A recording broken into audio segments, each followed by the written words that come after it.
Am I the a-hole for keeping food in my room? Plus update. Original post. I, 19 female, have a full-time job and pay $500 rent a month.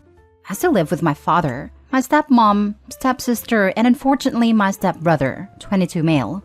My stepbrother doesn't have a job, doesn't plan to get one, just sits at home all day on his butt eating up all of our food and playing video games. My dad won't do anything about it because he loves my stepmom, and my stepmom won't do anything because she loves her son, and this is how she raised him. They came into my life when I was 8 years old, and it's always been this way. She cuddles him, doesn't punish him, and she lets him do whatever the heck he wants, which includes eating all the food in the house. I remember when I was 12, and my older half-sister still lived with us. She had some friends over, so we ordered a large pizza. We ate almost half of it, and put the rest in the fridge so we could have pizza for breakfast, right? No, that bum ate the rest of it by himself in the middle of the night. By the way, we ordered pizza because there was no other food in the house. Ever since they moved in, we haven't had a full fridge. Anyway, I have a small stash of food in my room now, in one of those rubber totes, so the chance of ants and whatnot is minimum. I keep chips, bottled pops, bread/bagels, and most recently, Cracker Barrel boxed mac and cheese in there. I've been craving mac and cheese like crazy recently, so I bought a few boxes and stashed them away. Last night I made a box of mac and cheese, but my stepbrother wandered out of his room and asked where I got the mac and cheese from, because we currently don't have food, though his mom is running to the grocery store as I'm typing this. So I told him from my room, and he asked what I meant. I told him I keep food in my room so someone doesn't eat all of my stuff. I put a big emphasis on someone when talking to him. He called me an a-hole and asked why I wouldn't share my food with everyone. I called him an a-hole right back and said maybe if you don't eat so much, there would be more food to go around. I guess we were kind of loud because my dad came upstairs and asked what we were yelling about. And my stepbrother literally freaking tattled on me and saying I'm keeping food in my room away from everyone. My dad asked if I was serious, so I told him something along the lines of, yes, I am, because I'm sick and tired of waking up hungry because there's no food in the house. I pay you more than enough rent to get food for everyone. I also threw in how my stepbrother doesn't even have a job, and he's a lazy moocher who doesn't contribute anything, and then stormed off to my room, with my mac and cheese, of course. I don't really think I'm an a-hole, but my dad texted me and told me that it was really unnecessary for me to say all that, and to keep food in my room because other people are hungry too. I texted one of my cousins about it, and she sided with my dad, so I'm just second-guessing myself here. Please let me know if I'm the a-hole. Now for the top comments before reading the update. Not the a-hole. You are not stashing food from family pantry. You are buying your own food. The mistake was letting the secret out. Yeah, you're very right about that. I never said I was the brightest. I think I just wanted to stick it to him, but now I realized my mistake. Yeah, dude, you messed up revealing you have a stash. Don't be surprised when it disappears. All you needed to say was you bought it, and if he wants some, he should get off his butt and go buy it like you had to. Just wondering, does your stepbrother who is 3 years older not pay any rent while you pay $500? I would be less mad about the food and more upset about the mixed standards.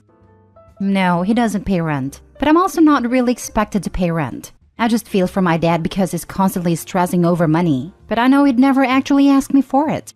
He was kind of embarrassed when I started paying him rent, to be honest, but I knew he could use it. So I'm not upset about the rent aspect. I mean, I kind of am because I know my stepbrother is freeloading, but I'm choosing to do this myself. Not the a-hole. You may want to get a container that locks to store your food.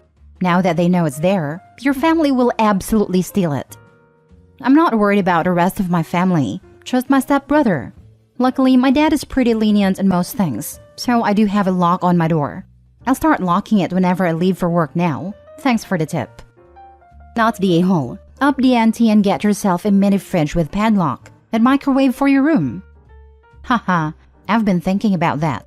However, I do have plans to move out by the end of this year, fingers crossed, so I don't want to waste any of my savings on being petty just yet.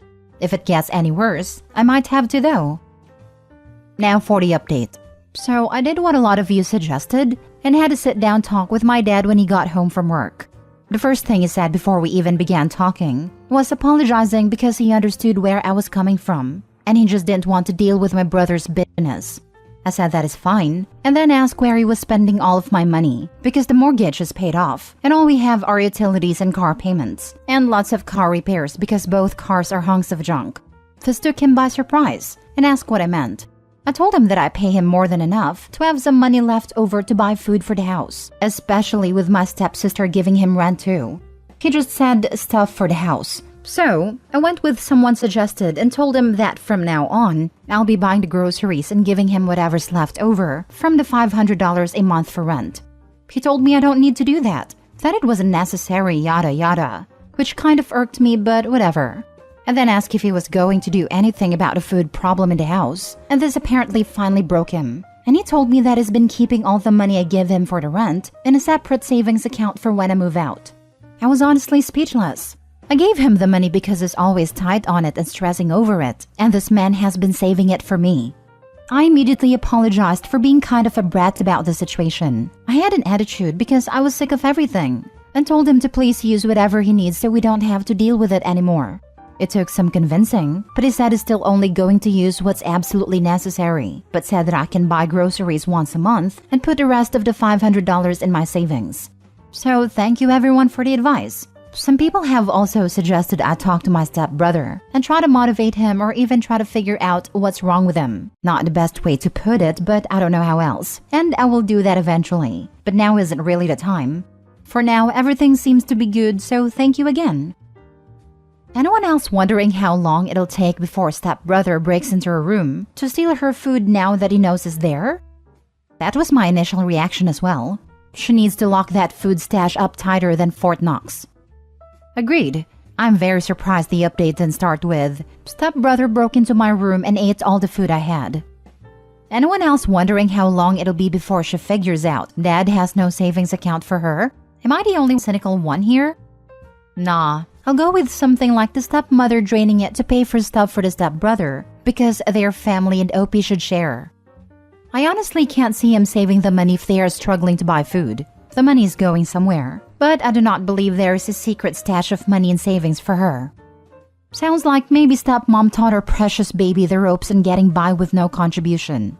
Dad and OP would be wise to have a family meeting and ask that between the two of them, they at least contribute enough monthly to buy 2 weeks of food. Dad isn't going to do anything. He went after his daughter instead of his stepson when he knew his daughter was in the right, just because it's more difficult. Standing up to his wife is even more difficult than that. I doubt he's suddenly going to grow a spine. Next story. Am I the a-hole for choosing my trip over babysitting my niece? Plus update. I, 27 female, have been planning a long trip abroad for some time now. I work remote, so it's easy to pick up and go, and this is my first time doing it. I was laid off recently, but since I have a lot of money saved and the trip has already been paid for, I've decided to go for a sabbatical. For months, I have had to convince my parents, grandparents, and siblings that I am going to safe places, that I have enough money, and that they don't need to worry. I finally had them in a good spot, and I'll leave in about 2 weeks. Recently, though, things have changed. I normally end up taking care of my niece, 2 female, for my sister, 32 female, at least once a week. My sister goes to work 3 days a week and works 2 days from home. And her husband, 39 male, works from home, but has to stay near his computer at all times since he works in customer service. On the weekends, they enjoy going out to things like hockey games, dinner, etc. I normally take care of my niece during those times. It tends to work out because they will go out on Sunday, so I will have my Friday and Saturday nights. But with this trip, of course I will not be able to babysit. My sister was joking about this one day, and recently my parents have been asking a lot about my trip. And what about my niece? I was confused and asked them to elaborate. Apparently, 2 years old is an important time in a child's life, and they said that she wouldn't remember me when I got home.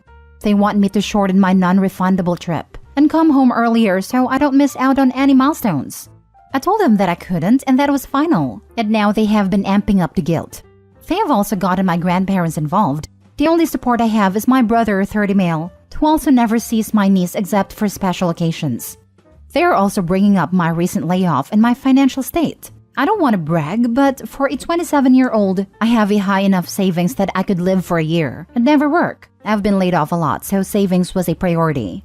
I could still travel and do everything I want. I have no loans, no current apartment now, and have all the big things paid for. But despite my knowing I am fine, they are starting to scare me and guilt-trip me to staying. Tonight it all blew over. My sister called me an a-hole in front of my family since I won't be able to babysit. What is she supposed to do on the weekends? I yelled at her and told her to finally hire a babysitter. My parents are on her side and told me that you should help out more. I yelled at all of them that it was not my responsibility to parent the child if they could live for a few weeks without their free babysitter, and then left. My brother texted me later that they're still angry and disagreed with my choice to continue my trip. Am I the a-hole for choosing my trip over my niece? Edit. A lot of people have asked. I will be gone for just under 4 months. I will be traveling around Europe with a short trip to visit a friend in South Korea and coming home. I suppose that would be more than just a few weeks. Lol. But not the point. Now for the top comments before reading the update. Not the a-hole. You didn't birth the child. You simply extended your helping hand toward your sister, who has absolutely taken advantage of the goodwill of you babysitting. Go low contact and get on the plane. I'm sure there's a few milestones you'll miss, but if your family wants you to see those milestones, maybe they should take pictures. FaceTime you? Don't feel guilty and don't stay. Otherwise, you'll regret not taking your trip. And your sister should be looking after her own kid on the weekend, or maybe your parents should be if anyone is so concerned with babysitting. Enjoy your trip. If not low contact, cut down on the babysitting, like once in a couple of months if you feel generous. And there's no need at all for family permission to go away on holiday either. No more free babysitting. This is how it started. Occasional babysitting turned into a regular Sunday thing. Now they want you to put your life on hold so you can watch the child they created. When my son was 2, I took him to another country with my mother. My husband was gonna join us 2 weeks later as he was short on vacation time. Guess what? Kid remembered his dad. He even knew his paternal grandparents and maternal great-aunt, whom he never met before and only saw on FaceTime once a week. So, kid will remember you. Oh, and don't be talked into any family holiday either. You know your sister is going to dump her kid in your lap. Tell your sister to suck it up. And tell your parents to help out more. Enjoy your trip. Now for the update. Hey everyone! First off, I want to thank everyone that commented on my last post. It blew up, so I wanted to update really quickly. I wanted to answer a few questions. 1. Yes, I have a year's worth of savings.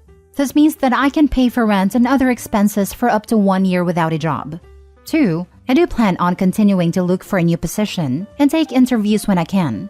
I hope that I can get a new one because in my state, I am unable to get a new apartment without proof of income at my age. 3. I only moved back in with my parents temporarily. It's been a month. I wanted to save money and not have an apartment. They're also storing all of my stuff. They are normally okay parents, but they play favorites.